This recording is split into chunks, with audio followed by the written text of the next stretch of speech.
Arend, welcome. Welcome Hi. to Talking Insights, and welcome to Congress 2023 back in the hometown of Amsterdam. How are you doing? I'm doing very well, thank you. Weather Yeah. is good, so that's a good thing to be Yes, down here. It's nice and cool in here, so that's lovely. absolutely. And as we discussed before, it's quite a grand room with it's a beautiful contrast to the conversation we'll be going to have on ag tech. So, Yeah. can you tell me a little bit about yourself and where ag tech comes into play? Yeah, I'm Arend Mm-hmm. Koekkoek. My father was a biology teacher. Mm-hmm. He wanted to be a farmer in the last century because he came from a line of people in farming. But his father said, well, son, don't go there because there will be trouble in that sector, so do something else. So that's why he became a biology teacher. While he was studying, he found out what chemicals do to the environment. So I'm talking now in the early 70s of last century. And he was really terrified about that and said, well, we need to do something. So he set up an environmental group back then. So this is really the era that I grew up in. So that's lovely to see in this type of room that things have a line in history. So I grew up in a relatively green environmentalist thing, but my mother is a math teacher. And then Steve Jobs came along with the computers. And as I was a kid of 10, 11 years old, I loved that technology. So I went into electronics and digital stuff, set up my own companies, and basically forgot about farming. But later on, and I'm talking now in 2010, something like that, my father was older, and he was really frustrated on that we were able to send a Tesla to Mars and to grow food on Mars, and we're really investing on that sort of things.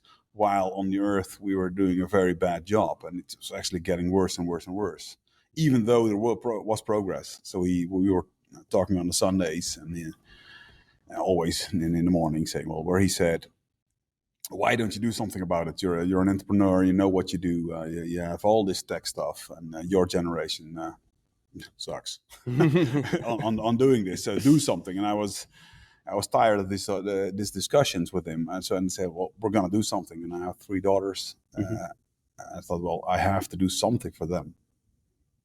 So in the end, I decided to talk to all kinds of industries to see why they didn't come up with solutions, because ag tech is such, or ag in general, is such a big sector. It's very important for our living. So it's when we're thinking health, it's one thing, but when you're thinking food, it's way more important for you. So, and I was talking to all these big companies, and they were all doing great things. You know, all the people that worked there were really into saving the world and do great projects, but not making progress. And that to me said, well, I'm not smarter than them. So how do you get ahead? So I decided to buy a farm and set up an innovation center and put my data company in that farm and said, well, let's grow food. End of briefing. So everybody went to the computer, and I said, well, the food is growing outside. It's not growing on your computer screen. So how do you get the plants to grow there? So then we said, well, let's find a way to do that. And then we started to build a robot really to take care of the plants and to grow the food, which they programmed. And they started to use AI to predict the growth of the food, to predict what plants to combine. And then things came up like biodiversity. So if you combine plants using AI, you can get a better food quality, you can get better things, you can get you don't need any chemicals actually. And we had some research done by the Wageningen University, and that showed that you can have 50% more yield per hectare in kilograms when you work with nature instead of against. So instead of using chemicals to suppress nature, you can use other plants to stimulate micro ecosystems. Now, AI happens to be very good at this type of things. So what I found is that it is possible to replace chemicals with AI in producing our food. So that's what I ended up in basically creating robots for farming. So with that, because obviously less chemicals, that's good. Yeah. It's good for us. It's good for the environment, and it helps make the pastures much more sustainable. So I'm guessing the quality of the food itself is going to be much higher. In the long run, for sure, because the content of food is not just measurable basic nutrients we know of, which are on your packages. There's a lot of other things in the soil we don't know about. Yeah, we're getting a little bit of a glimpse of what you can do in terms of types of species. When you think about that, the normal vegetable setup that you eat, I don't know if you know how much types you eat. Sort of, hopefully enough. Yeah, I'm getting my 5 a day, and I'm sure exactly. you that. But it's like what we found out is you eat roughly 120 types of vegetables, just vegetables, each year as average consumer. So there needs to be 120 species at least in the vegetable scene. Now, if you look at that and you count in the Netherlands alone, there's roughly 1,500 types of plants that you eat on top of the soil. Now, in the soil, there's factor 5 more. So when you think about biodiversity in a sustainable food system, you have to take care of the soil and what you get from these foods. And for example, when you have a carrot, you take some of the nutrients actually, or the positive creatures from the soil. You'll eat that, and that keeps you healthy. So there's research going on right now, which says that for the next generations of medicine that we need, we don't need to go to the rainforest. We can actually harvest that from the soils in our own cities. Now, why is that important? Because we cut down the rainforest, and even though and we are that type of creatures that we cannot help ourselves but do that. Now, if that's the case, and I want to survive, then we need this type of technology to basically not just find the food, but also find the medicine. That's my, well, you can, I think you can feel it a little bit. That's a little bit of my drive to do this. Very passionate. Absolutely. So now let's get into the cool bits, the robots. Yeah. Can you briefly describe what do they do? How do they do it? Without getting too technical. Roughly what we did, we made a robot that you can instruct like you instruct a child. Basically what it does is it scans where it is using cameras and all sorts of sensors, and then you can it has AI to decide what action to take. So it has 10 arms instead of you have 10 arms, and each arm can provide a certain action. So that's roughly the robot we made. It replaces 5 people. So instead of 5 workers, which you cannot find, you have 1 robot to do the work for you. That's roughly what we make. Okay, a relatively simple thing: replace a tractor and replace a wheat bed.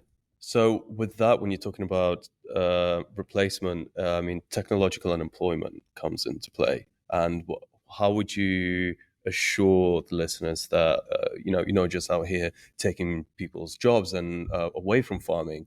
Are you helping the farming industry in the Netherlands at the very least? Yeah, well, I think when you're talking fair social deals, I don't think the work labor that you have on the field is fair social work. It's all low paid jobs. It's nearly slavery. So we don't have it. So I'm very happy that we don't have European people wanting to do this.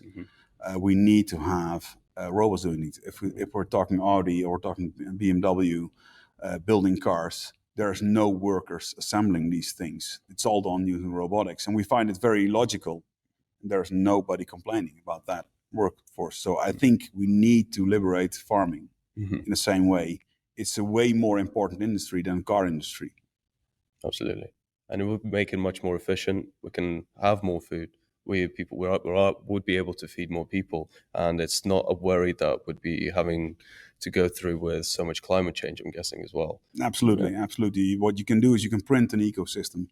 When you do it like that, what you can do with this type of technology is take care of each plant individually, which is normally with the old technology, with the mechanization that we have in the Industrial Revolution.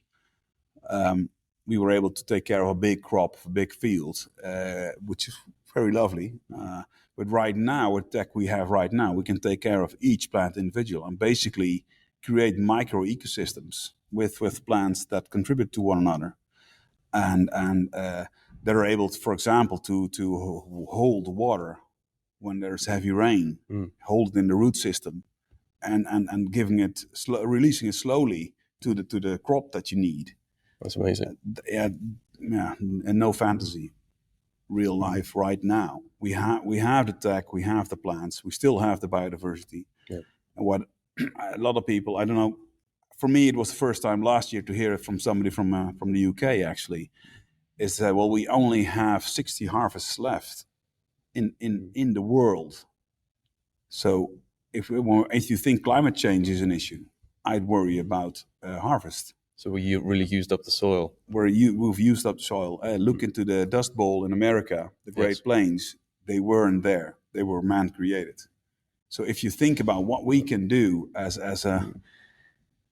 human destroyers, we're able to do a lot of bad things, and we're doing it right now, and we cannot help ourselves. We need to take this type of technology and bring it to the market as soon as possible to help farmers to build companies that are profitable, that are integrated in society to prevent that I think catastrophe. So how would you say, what would you say would be the scalability of this? Massive. You can do this. But if you think about the timelines, the way we do it, we try to set up a company that can produce 1,000 robots within 4 years, roughly. That's only 1,000. So I'm really hoping for other competitors, and fortunately they're out there, who can join us and build the other 100,000 we need. If you think about tractors in the EU alone, there are 220,000 tractors sold last year just on that time. So if you think about the scale of machinery that we need, it's massive. The tech is early stage. So if you think what we do right now, it's we can roll out. We have projects running now with customers, farmers basically, who set their livelihood using this type of machines. But we need to speed that up big time. It's heartening to hear an entrepreneur asking for competition. It's I think it's a good, healthy. It's a healthy sign that obviously not only are you passionate about what you're doing, but it's really, we are in need of this, and it's something that we should be talking more about it. Thank you for coming on. I'll be seeing your presentation later on. This is why I love doing these podcasts, because this is also an opportunity for me to learn so much and share with you. It's been an absolute pleasure. Good luck with it, and hope to see and hear more of you in the news when you're coming to save the world and helping me have breakfast. Let's try that. Right, see you in a bit. All right, thank you. Bye-bye.